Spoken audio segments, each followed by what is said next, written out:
Le digo, mire, acuérdese que en toda buena familia, muy buena familia, dice, siempre hay un hijo A, un hijo B, un hijo C y un hijo D, mejor haga el testamento. Y yo creo que es la mejor manera también de tomar muchas veces conciencia, valga la pena el comentario, pero pues hoy reconocemos que gracias a ustedes y gracias a esta participación podemos afirmar que de los 67.326 avisos de testamentos que han sido otorgados en estos 10 años, 47% de los mismos se ha inscrito en el marco de las campañas de septiembre, mes del testamento. Hoy pues quiero agradecerles al tiempo que ponemos en marcha esta importante campaña. Quiero agradecerles a ustedes, amigos notarios, amigas notarias, por su invaluable labor, por su gran aportación al desarrollo de Guanajuato, a la tranquilidad, a la certeza, pero sobre todo a la paz social de Guanajuato. Su participación es vital y es fundamental en nuestra sociedad. Hoy, hacia ustedes, nuestro reconocimiento, enhorabuena y gracias por seguir participando. Muchas gracias.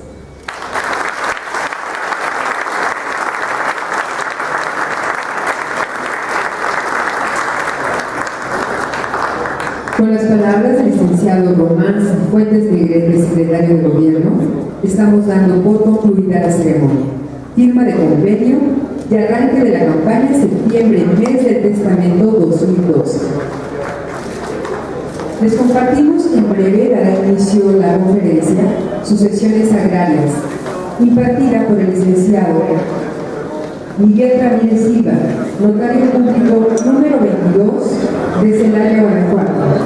Por motivo de este evento de septiembre, mes del testamento, y habiendo cumplido ya una década de aplicar este programa, he preparado esta charla, que es simplemente hacer una serie de precisiones que son importantes en nuestra actividad notarial, vinculadas básicamente al sector agrario, al sector de tenencia de tierra agraria, no al sector rural. De tal manera de que he preparado un esquema en donde rápidamente veremos las diferencias entre la asociación civil y la asociación agraria, los procedimientos sucesorios, en ellos la solución legítima, y finalmente pasar todo esto que son disposiciones jurídicas específicas por los criterios de los tribunales del Poder Judicial de la Federación, a ver qué es lo que el Poder Judicial de la Federación ha venido aclarando en materia sucesoria agraria. En el caso de la asociación civil, bueno, pues ya Andrés Guardado hizo referencia con mucha precisión y claridad a lo que es la asociación agraria y el testamento, y las diferencias que encontramos con la asociación civil. Las diferencias que encontramos es, bueno, la asociación civil es de todos los bienes, derechos y obligaciones del difunto, y en el caso de la asociación agraria, el artículo 17 habla solamente de sus derechos del liquidatario o del posesionario regular. ¿Estos derechos cuáles son? Después, en el curso del desarrollo, pues vamos a darnos cuenta que el legislatario solamente tiene los derechos sobre la tierra, que son los derechos básicamente agrarios. Entonces, mientras que en la asociación civil se transmiten derechos, bienes, derechos y obligaciones, en la asociación agraria se pueden transmitir derechos agrarios, y aquellos que tienen ciertos conocimientos en la materia. Se trata de derechos inespecíficos, son las personas que por alguna razón todavía en este momento no entraron a los programas de certificación y se quedan con un certificado que los reconoce como ejidatarios, pero que no tiene relación ninguna con una parcela o dos parcelas o los áreas de derecho común. Básicamente, en esos casos, el derecho agrario transmite exclusivamente su pertenencia de un sujeto a un núcleo agrario, pero sin tener referencia a algo concreto relacionado con la tierra. Derechos parcelarios que en este momento ya, vamos a decir, el 80% de los ejidos del país están certificados, y entonces ahora sí hay una vinculación de una persona en un núcleo de población ejidal con una fracción de terreno que se le llama parcela. Y esa parcela, que está definida con medidas y colindancias, puede ser transmitida por sucesión agraria. De igual manera, los derechos sobre el uso común, el certificado que se expide de derechos de uso común solamente hace referencia a un porcentaje sobre los terrenos de uso común, pero pueden ser transmisibles, no es como el caso de la parcela. El caso de los ejidos en este momento que tienen ya certificación, hay ejidatarios y los que se llaman posesionarios, que la Corte les ha dado por denominar posesionarios regulares. Estos posesionarios regulares están en el mismo nivel de la naturaleza jurídica del derecho del ejidatario. La diferencia es que el ejidatario pertenece al censo fundador o a los fundadores del ejido, tanto por dotación como ampliación. El posesionario no. El posesionario, por razones diversas, ha ido trabajando los terrenos, y finalmente cuando una asamblea de un ejido decide reconocerle esos derechos sobre un pedazo de tierra, se los asigna como parcela y le tienen que expedir su certificado parcelario. Pero entonces también lo pueden transmitir, no solamente los que literalmente, conceptualmente se conocen como ejidatarios. La ley agraria, para definir esta cuestión o para precisarla, establece en el artículo 14 que les corresponde a los ejidatarios, y literalmente hablando, los derechos sobre sus parcelas y los que el reglamento interno otorguen a las demás tierras ejidales. Entonces, ahí se precisa con mucha claridad qué es lo que puede transmitir por sucesión del ejidatario. Pues los derechos sobre sus parcelas y sobre aquellas tierras que la asamblea les haya determinado en el reglamento interior. Si a los posesionarios regulares en el reglamento interior la asamblea no les otorga facultades o les otorga derechos sobre las tierras de uso común, no tienen posibilidades de transmitirlos. Luego, en consecuencia, el artículo 20 establece cómo se pierde la calidad de ejidatario, y la calidad se pierde cuando hace una cesión legal de los derechos parcelarios y comunes. Esto quiere decir que si un ejidatario tiene una parcela y un certificado sobre áreas de uso común y los dos se enajenan, pues ya tiene que dejar de ser ejidatario, ya no tiene razón de ser. También puede ser por renuncia de sus derechos, de esos dos, de la parcela y de los derechos comunes, en favor del núcleo de población. Hay quien dice al núcleo de población: yo ya me voy a Estados Unidos, voy a trabajar, les dejo mi parcela y mi uso común. Ahí denme una compensación económica y el ejido se da, se cooperan y todo, se va, hace la renuncia, y entonces el Registro Agrario Nacional lo que hace es expedir un certificado parcelario de uso común en favor del ejido. Y después el ejido lo puede transmitir como normalmente se hace.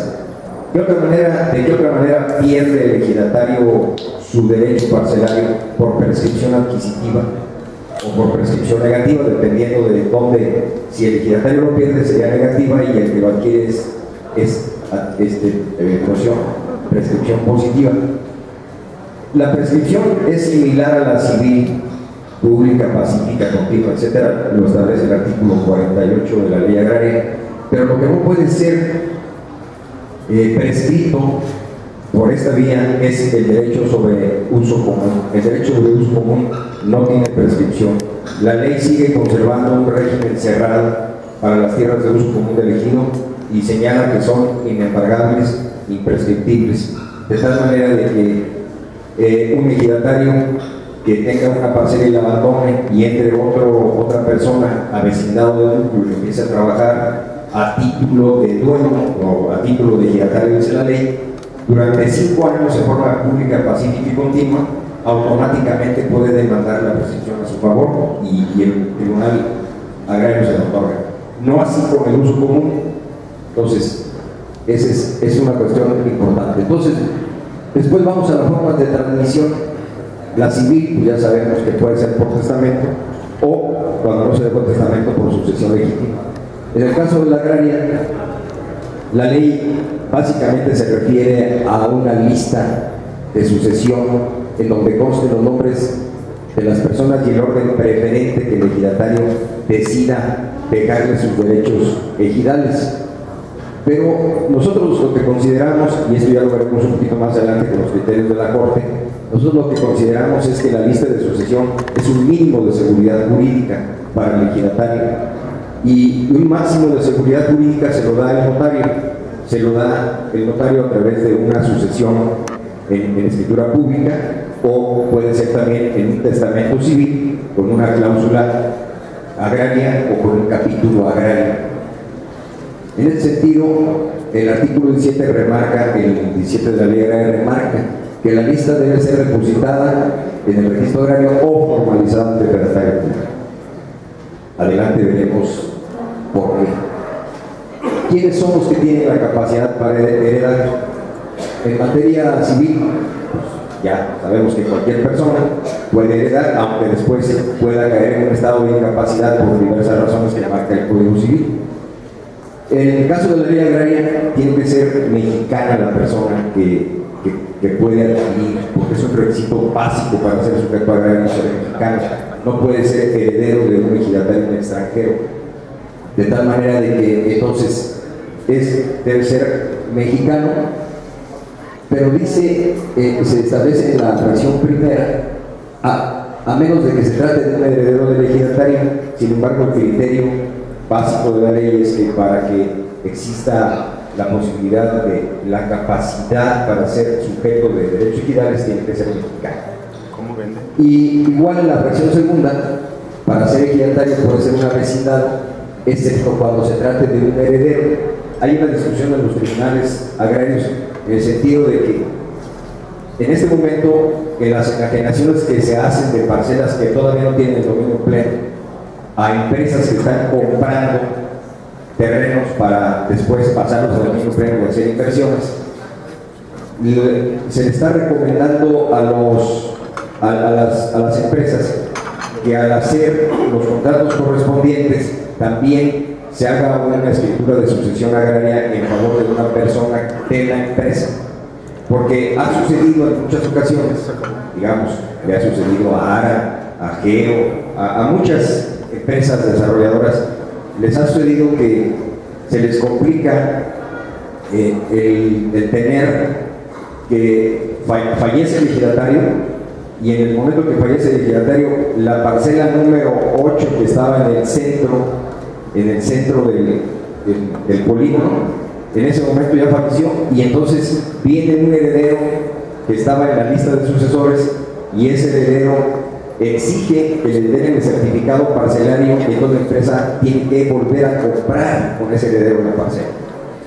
En los tribunales, en algunos casos, cuando ha sucedido una muerte,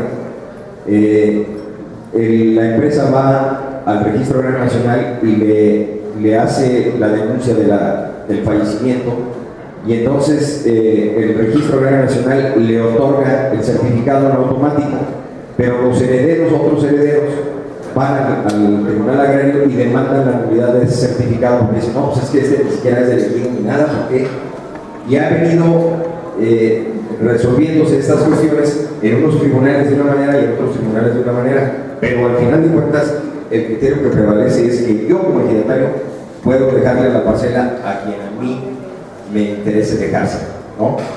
Y eso no tendría mayor problema.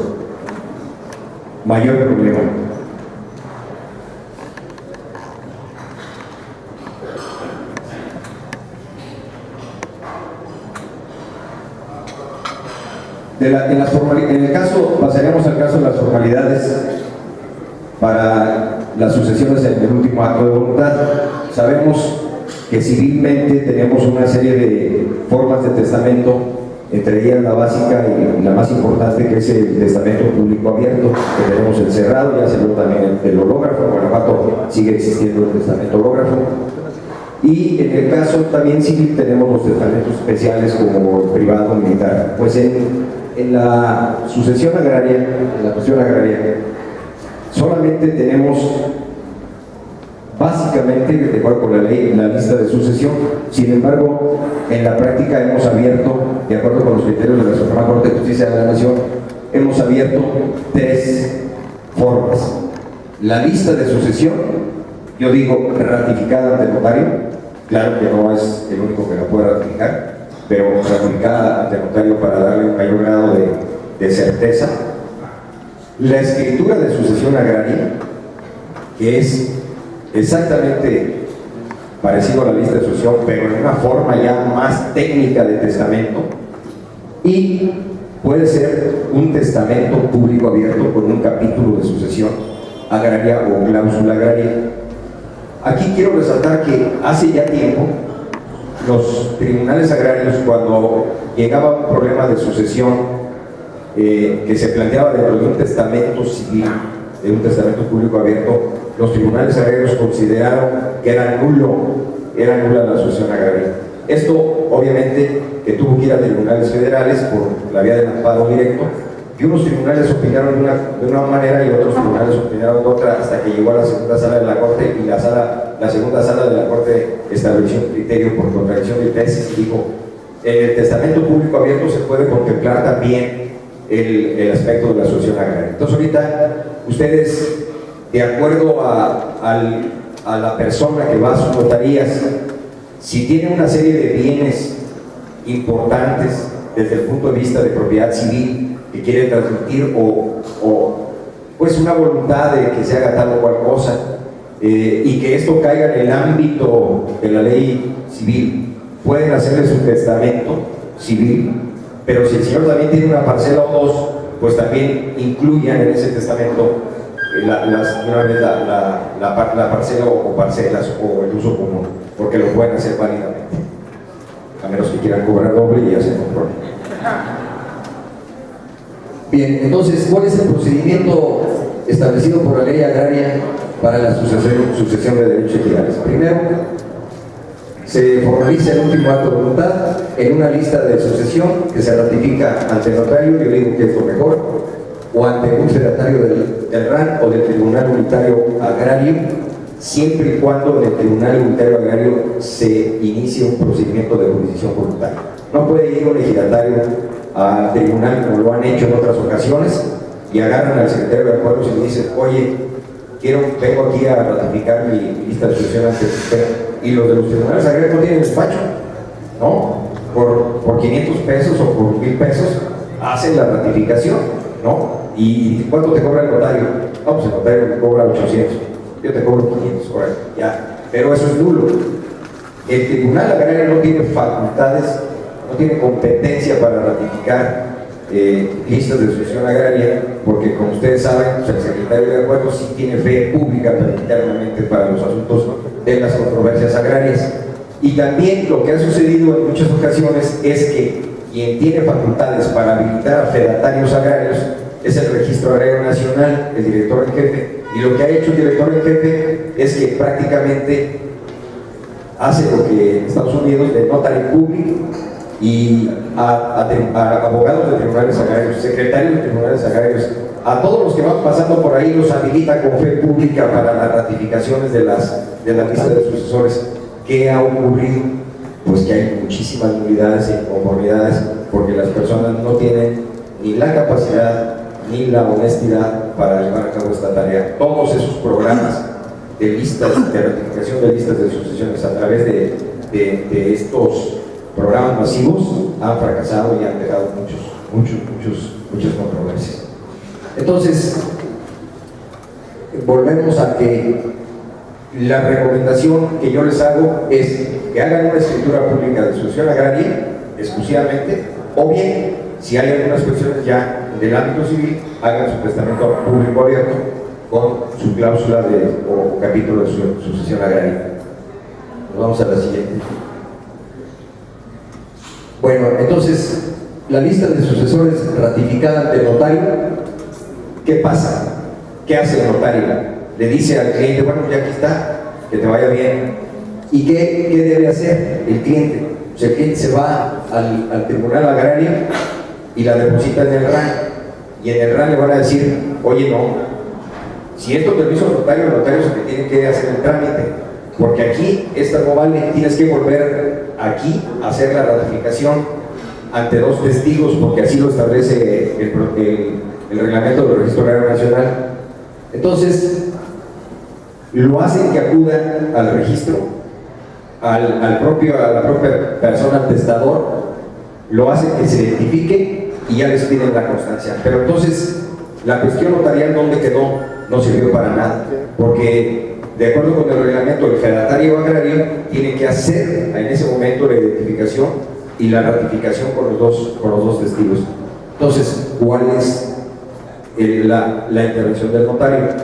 La intervención del notario, si hace una lista de sucesión ratificada, debe el notario dar el aviso al Registro Agrario Nacional de que ante su fe se ratificó la lista de sucesión, y tiene que decir de quién, de qué parcela, etcétera, como si fuera una especie de aviso de testamento al registro público de la propiedad. Pero lo correcto es que el notario asuma la responsabilidad completa, como lo hace en materia civil, y entonces se haga la escritura de sucesión agraria, y en este caso el notario expide el aviso del acto de última voluntad en un oficio al Registro Agrario Nacional. El Registro Agrario Nacional lo recibe, sella y emite un formato, un folio registral.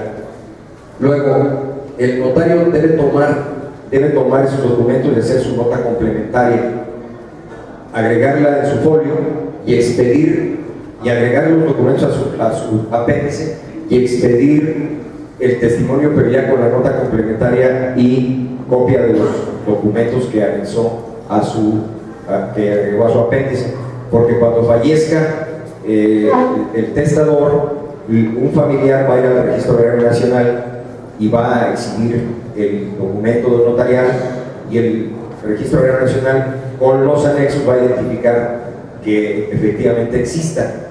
Ya no le va a pedir al notario, oye, mándame una copia certificada, porque ya tiene el testimonio en su poder. Entonces ya nomás se va a generar el trámite de la expedición del nuevo certificado parcelario.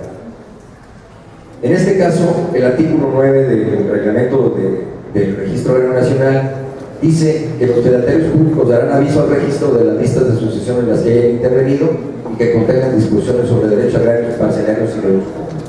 El artículo 84 establece que la lista de sucesión se podrá lograr ante el registrador, quien verificará la autenticidad y la huella del ejidatario.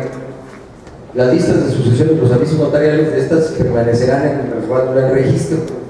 Y luego inserta un artículo 87 que dice que si existiera aviso de fedatario público sobre una lista de sucesión, el registrador solicitará copia de ella, en cuyo caso será válida la de fecha posterior. Como nosotros le entregamos al ejidatario testador, le entregamos un testimonio, y ese testimonio hace prueba plena de lo que se dice ahí, ya el registrador ya no va a regresar con el notario a decir, oye, expídeme. Pero si hacemos una lista de sucesión, sí, es muy probable que por la intervención nosotros te estén diciendo, oye, de acuerdo con el artículo 9 y el artículo 87, dime si existe. Entonces, conclusión y recomendación: hagan escrituras públicas para el caso de sucesiones agrarias. El posesionario, y esto es a lo que me refería hace un momento, puede designar a la persona que le puede suceder, pero estamos hablando de posesionarios regulares, los que fueron reconocidos por la Asamblea, les fue asignada una parcela y tienen un certificado de derechos parcelarios. Los posesionarios irregulares son los que no tienen ningún documento, simplemente están explotando una tierra, pero que la Asamblea no les ha reconocido ningún derecho. Esos son los posesionarios irregulares. Esos no pueden testar algo que no tienen en su derecho, en su esfera jurídica. En el caso de la sucesión legítima, obvio lo de materia civil, y en el caso de, pasamos a la agraria, en el caso de la agraria, el artículo 18, esto tiene sus particularidades. El artículo 18 de la ley agraria dice que cuando no ha hecho designación, o cuando los señalados en la lista no puedan heredar por alguna imposibilidad, que sería como parecido en el caso civil, se transmitirán de acuerdo a ese orden de preferencia que aparece ahí en pantalla, que es cónyuge, concubina, concubinario, y que también tiene una relación parecida en materia civil. Pero al final de cuentas, a ver, regresa el informe.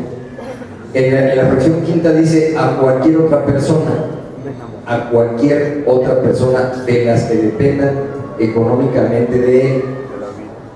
La siguiente. Entonces, y dice el artículo 18 que en los casos de las fracciones 3, 4 y 5, si al fallecimiento resultan 2 o más de esos 2 hijos, 3 hijos, 2 ascendientes, papá y la mamá, ¿no?, o varios dependientes económicos, entonces se tienen que poner de acuerdo entre ellos para que se diga a quién le van a suceder o a quién le van a asignar el derecho ejidal. No se puede fraccionar el derecho ejidal, tiene que ser a una sola persona, y establece la disposición jurídica de que cuentan con 3 meses para que se pongan de acuerdo. Si no se ponen de acuerdo, entonces la parcela se vende, dice, en subasta pública, pero tampoco es cierto, porque no cualquier persona puede ir a un tribunal agrario a participar en una subasta. Necesita tener la capacidad agraria para poder participar, y esto se refiere exclusivamente a vecindados del ejido, a ejidatarios, al propio ejido como persona moral o a los posesionarios regulares. El orden de preferencia no produce la nulidad de la disposición testamentaria. Esto es que, de acuerdo con la ley, el ejidatario tiene la obligación más bien, el ejidatario puede hacer el señalamiento de quién no deba suceder. Cuando no hay esa disposición testamentaria, pues caemos en la sucesión legal. Y cuando la hay y vuelve a haber otra disposición posterior, prevalece la segunda o la última voluntad. Una cuestión que hay que puntualizar es que la jurisdicción voluntaria, ya lo había comentado, no la vía idónea para vigilar y decidir quién es el sucesor preferente. Esto es prácticamente lo que los tribunales federales, la Suprema Corte de Justicia, ha estado viendo de criterios que nosotros debemos tener conocimiento y que es materia de este colofón. Así que yo agradezco mucho su interés, su atención, y alguna duda que puedan tener o alguna cosa que quisieran saber adicional, pues ahí están los correos electrónicos. Con mucho gusto, el día que quieran mandar.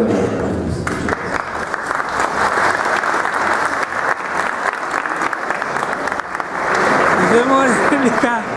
Adiós, cuídate mucho.